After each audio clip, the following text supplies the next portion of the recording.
Hi అండి అందరికీ. సింపుల్గా బ్రెడ్ హల్వా చేద్దామనేసి మీకు చూపిస్తున్నాను. బ్రెడ్ హల్వా చేయబోతున్నాను. ఒక హాఫ్ ప్యాకెట్ బ్రెడ్ తీసుకున్నానండి.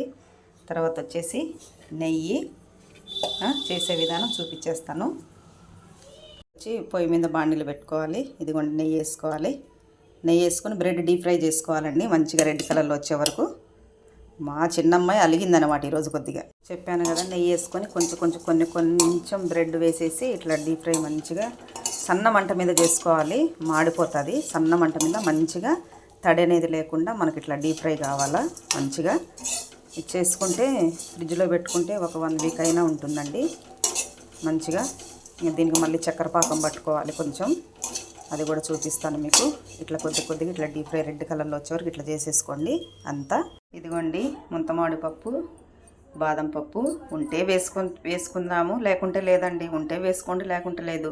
ఇట్లా చిన్న ముక్కలు చేసేసుకోండి 2. ఇవి కూడా నెయ్యిలో డీప్ ఫ్రై చేసేసుకుందాము.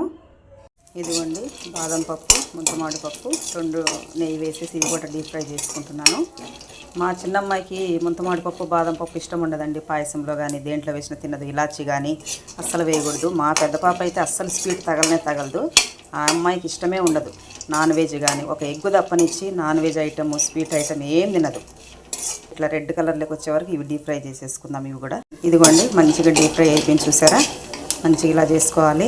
నేను ఉన్నాయి కాబట్టి వేస్తున్నా అండి. ఉంటే వేసుకోవచ్చు, లేకుంటే లేదు. మా పాప ఇంట్లో వాళ్ళకి కూడా ఇష్టం లేదు, కానీ ఉన్నాయని వేస్తున్నా. వేయకుంటే ఏం బాగుంటుంది, కొన్ని అన్న వేద్దామని వేస్తున్నాను. మీకు నచ్చితే వేసుకోవచ్చు ఏదైనా, లేకుంటే లేదు. షుగర్ వచ్చేసి కొంచెం పాకం పట్టుకుందాము. ఇప్పుడు ఇందులోనే ఈ కడాయిలోనే కొన్ని వాటర్ వేసుకుందాము. ఇదే కడాయిలో వేసేసుకొని ఇప్పుడు షుగర్ వచ్చేసి పాకం పట్టుకుని చూడండి. నేను 1 కప్పు తీసుకుంటున్నాను. మీకు స్వీట్ని బట్టించి వేసుకోండి ఎంత వేసుకుంటారు. ఇది కొంచెం బాగా ఇది ఉడికించేస్తాను.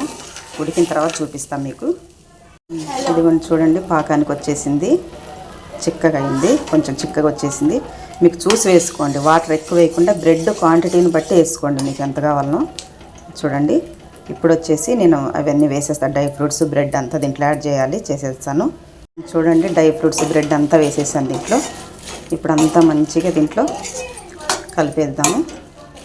కరెక్ట్గా సరిపోయింది.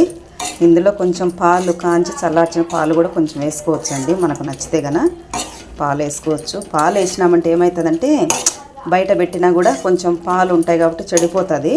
కాబట్టి ఇట్లా ఒట్టి పాకంతో అయితే గన చెడిపోదనమాట. ఒక వారం ఉన్నా కూడా మనకు ఏం కాదు. ఇందులోనే కావాలంటే కొంచెం నెయ్యి కూడా యాడ్ చేసుకోవచ్చు. చాలా బాగుంటుంది. ట్రై చేయండి అందరూ. సింపుల్గా ఏదో నేను చేసేది మీకు అందరికి చూపించాను.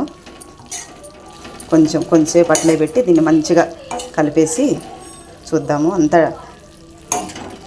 పాకం అంతా కలిసిపోతే బాగుంటుంది. ఇదిగోండి ఫ్రెండ్స్, రెడీ అయిపోయింది బ్రెడ్ హల్వా. చూడండి మీరు కూడా ట్రై చేయండి. ఎంతో బాగుంది కదా టేస్ట్.